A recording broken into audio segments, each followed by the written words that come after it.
Hello बच्चों, welcome to back my channel. और आज जो बात करने जा रहे हैं वो है ऑक्सो एसिड्स ऑफ फास्फोरस। उसमें कौन कौन से हैं? S3PO2, S3PO3, S3PO4, H4P2O5, H4P2O6, H4P2O7, HPO3 का होल थ्राइस और HPO3 का होल एन। ये सारे के सारे फास्फोरस के ऑक्सो एसिड्स हैं, जिनकी स्ट्रक्चर्स क्या होती है, इनका नाम क्या होता है और इनकी ऑक्सीडेशन स्टेट क्या होती है फास्फोरस की, वो आज बहुत ही अच्छे से विद ट्रिक डिस्कस करने जा रहे हैं। तो देखो, वन बाय वन चलते हैं अपन। तो सबसे पहले अपन जो बात करने वाले हैं वो बात करेंगे यहाँ पर S3PO4, S3PO3 और S3PO2 की। तो देखो, यहाँ पर मैं बता रहा हूँ वन बाय वन। ये आपका H3PO4, ठीक है। अब देखो इसकी स्ट्रक्चर कैसे बनेगी। तो सबसे पहले आपको सारे ऑक्सो एसिड जो भी फॉस्फोरस में बता रहा हूँ, उनके अंदर दो बातों का ध्यान रखना है कि सभी में एक तो पी डबल बॉन्ड ओ बॉन्ड बनेगा। मतलब एक तो बनेगा बनेगा, अगर दो फॉस्फोरस है तो दो भी बन सकते हैं, ठीक है। और दूसरी चीज है कि पीओएच बॉन्ड भी होगा उसके अंदर। कैसा? क्योंकि एसिड की बात कर रहे हैं, तो पीओएच बॉन्ड भी होगा और पीओ बॉन्ड भी होगा। समझ में आ रही बात आपको अच्छे से? तो अब देखो, सबसे पहले अपन S3PO4 की स्ट्रक्चर की बात करें, तो इसमें सबसे पहले आप कुछ नहीं, पी डबल बॉन्ड ओ एक बॉन्ड तो बना दो। अब क्या बच गया देखो इसके अंदर, दो मतलब मैं बोलूँ तो तीन ओ OH बच गए ना। तो ये ओ OH हो गया, ये ओ OH हो गया और ये ओ OH हो गया। ये अपनी स्ट्रक्चर बन गई यहाँ पर H3PO4 की स्ट्रक्चर। समझ आई बात आपको अच्छे से? अब अपन बात करने जा रहे हैं इसके आगे। अगर मैं कहूं कि इसमें से मैं एक ऑक्सीजन निकाल दूं, क्या निकाल दूं? एक ऑक्सीजन निकाल दूं, तो यहां पर देखो स्ट्रक्चर कुछ इस तरीके की बनेगी। पी डबल बॉन्ड ओ तो बनेगा ही बनेगा, एक ओ OH और एक ओ OH, और ऑक्सीजन निकाला तो एक क्या छोड़ दूंगा? हाइड्रोजन छोड़ दूंगा मैं यहाँ पे, ठीक है। अच्छा, एक बात और सुनो आगे। इसमें से एक ऑक्सीजन को और निकाल दिया जाए, तो बताओ यहाँ पर कुछ ऐसी स्ट्रक्चर बनेगी, पी डबल बॉन्ड ओ, ये देखो ओ OH। अब यहाँ पर क्या आ जाएगा? H, और यहाँ पर क्या आ जाएगा? H। ये आपको अच्छे से समझ में आ गया होगा कि मैंने स्ट्रक्चर किस तरीके से बनाई है। अब देखो इसका नाम क्या होता है। जो अपना ये जो वाला है, ये वाला S3PO4, इसको बोलते हैं फोस्फोरिक एसिड। क्या बोलते हैं इसको? Phosphoric acid. Phosphoric acid. Clear होगी बात? अब देखो, एक ऑक्सीजन अपन ने क्या किया, इसमें कम किया है। तो जब भी एक ऑक्सीजन कम करते हैं तो याद रखना यहाँ पे कि एक से क्या हो जाएगा? अस। तो यहां मैं बोल दूंगा फोस्फोरस। क्या बोलूंगा? फोस्फोरस। Phosphorus acid. क्लियर होगी जी बात? अब तीसरी चीज देखो, इसमें से अपन ने क्या किया है, देखो आप अच्छे से, एक ऑक्सीजन और कम कर दिया है। तो यहां पर देखो फोस्फोरस तो आएगा आएगा, लेकिन एक ऑक्सीजन कम का मतलब क्या वर्ड यूज कर लूंगा मैं? हाइपो। तो अब देखो इसको क्या बोलेंगे अपन? हाइपो।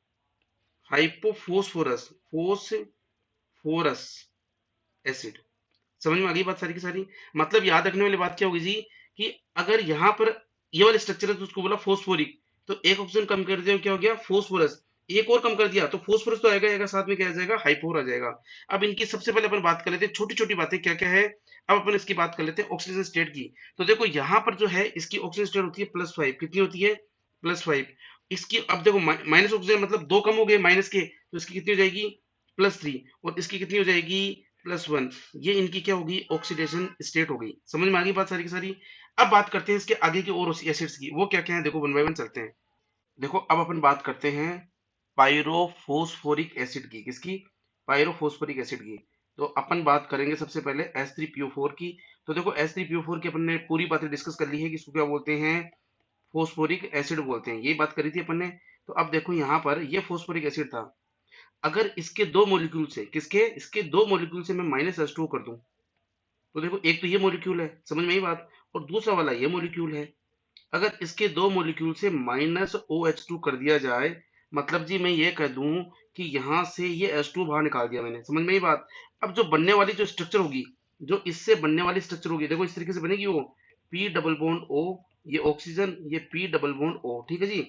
ये OH, ये OH, ऐसे ही इधर ये OH और ये भी OH। समझ में आ गई? इस स्ट्रक्चर को बोलते हैं पायरोफोस्फोरिक एसिड। क्या बोलते हैं? पायरोफोस्फोरिक एसिड। मतलब क्या किया है कि फोस्फोरिक एसिड है S3PO4, उसमें से H2 निकाला है तो क्या बन रहा है? पायरोफोस्फोरिक एसिड बन रहा है, ठीक है। अब देखो, ये जो S3PO4 है, क्या है? S3PO4, ये H3 जो PO4 है, अगर इसमें से मैं डायरेक्ट -H2 कर देता हूं, डायरेक्ट, तो यहां बनता है HPO3 बनता है। और ये क्या होता है? मेटाफोस्फोरिक एसिड। क्या होता है? मेटाफोस्फोरिक एसिड होता है। अब यहाँ देखो क्या है कि ये पॉलीमेरिक फॉर्म में एग्जिस्ट करता है। किसमें करता है? एग्जिस्ट पॉलीमेरिक फॉर्म में। तो जैसे ये HPO3, का होल थ्राइस बना लेगा, या फिर HPO3 का होल N मतलब पोली बना लेगा। यहाँ तो क्या बन जाएगा, ट्राई मतलब जो भी साइक्लो बनाएगा तो मानो साइक्लो बना लेगा, साइक्लो ट्राई क्या बना लेगा, यहाँ पे ये साइक्लो ट्राई मेटाफोस्फोरिक एसिड बना लेगा, और यहाँ पर ये क्या बना लेगा, पोली मेटाफोस्फोरिक एसिड बना लेगा। समझ में ये बात, मतलब याद क्या रखना है यहाँ पे कि H3PO4 है, अगर इसके दो मोलिक्यूल से H2 निकालते हैं तो क्या बनता है, पायरोफोस्फोरिक एसिड, और एक मोलिक्यूल से H2 निकालते हैं तो क्या बनता है, मेटाफोस्फोरिक एसिड बनता है। क्लियर होगी बात यहाँ तक, कोई दिक्कत नहीं है। अब अपन आगे चलते हैं, देखो इसमें H3PO3 की ओर बात करते हैं। देखो ये है अपना H3PO3, इसको क्या बोला था अपन ने, क्या बोला था जी, फोस्फोरस एसिड, क्या बोला था, फोस्फोरस एसिड। अब देखो इसकी इसकी स्ट्रक्चर ये वाली थी, ये वाली थी जी, OH, H और OH। अब मैं ये कह रहा हूं कि इसके यहां से इसके दो मॉलिक्यूल से क्या निकाल रहे हैं, H2 निकाल रहे हैं। जब इसके दो मॉलिक्यूल से H2 निकालेंगे तो देखो ये दो मॉलिक्यूल मैं बना देता हूं यहाँ पे, ये OH, ये OH और ये H बना दिया, और इसके दो मॉलिक्यूल से मुझे H2 निकालना है, तो यहां से ये वाला जो H है, ये H और OH ये दो मॉलिक्यूल से H2 निकाल दिया है। निकालने के बाद में जो स्ट्रक्चर बन रही है कुछ इस तरीके की नजर आ रही होगी आपको, O, ये PO, ये P डबल बॉन्ड O, यहाँ पर ये OH, ये H, ये OH और ये H। बन समझ में आ रही बात। अब देखो इसको क्या बोला था आपने, फोस्फोरस एसिड, क्या बोला था, फोस्फोरस। और थोड़ी देर पहले मैंने बोला था कि जब H2 निकालते हैं दो मॉलिक्यूल से तो उसको क्या बोलते हैं, पायरोफोस्फोरस। तो देखो इसको यहाँ क्या बोलेंगे, अगर ये फोस्फोरस है, ये क्या है फोस्फोरस, तो इसको बोलेंगे पायरो, क्या बोलेंगे, पायरो फोस्फोरस एसिड, क्या बोलेंगे, पायरो फोस्फोरस एसिड। मतलब क्या बन गया जी, ये H4 बन गया है, P2 बन गया है, O क्या बन गया है, 5 बन गया है। समझ में आ गई बात आपको अच्छे से। इसको क्या बोलेंगे, पायरोफोस्फोरस एसिड बोलेंगे। तो ये अपनी यहाँ पर क्या है, ऑक्सो एसिड्स है फोस्फोरस के। और बड़ी ज्यादा हार्ड नहीं है और बहुत ही अच्छी स्ट्रक्चर है सारी की सारी। और एक चीज और याद रखना कि जो मैंने यहाँ पायरोफोस्फोरस एसिड बनाया है, इसके अंदर जो फोस्फोरस है, इसकी ऑक्सीजन स्टेट कितनी नजर आ रही है आपको, +3। और याद रखना इसकी भी कितनी थी अपनी, +3 थी। समझ में आ रही है बात सारी की सारी। तो बड़ी इजी सी चीजें थी जो आज अपन ने डिस्कस करी है। ओके बेटा, बाय बाय, थैंक यू।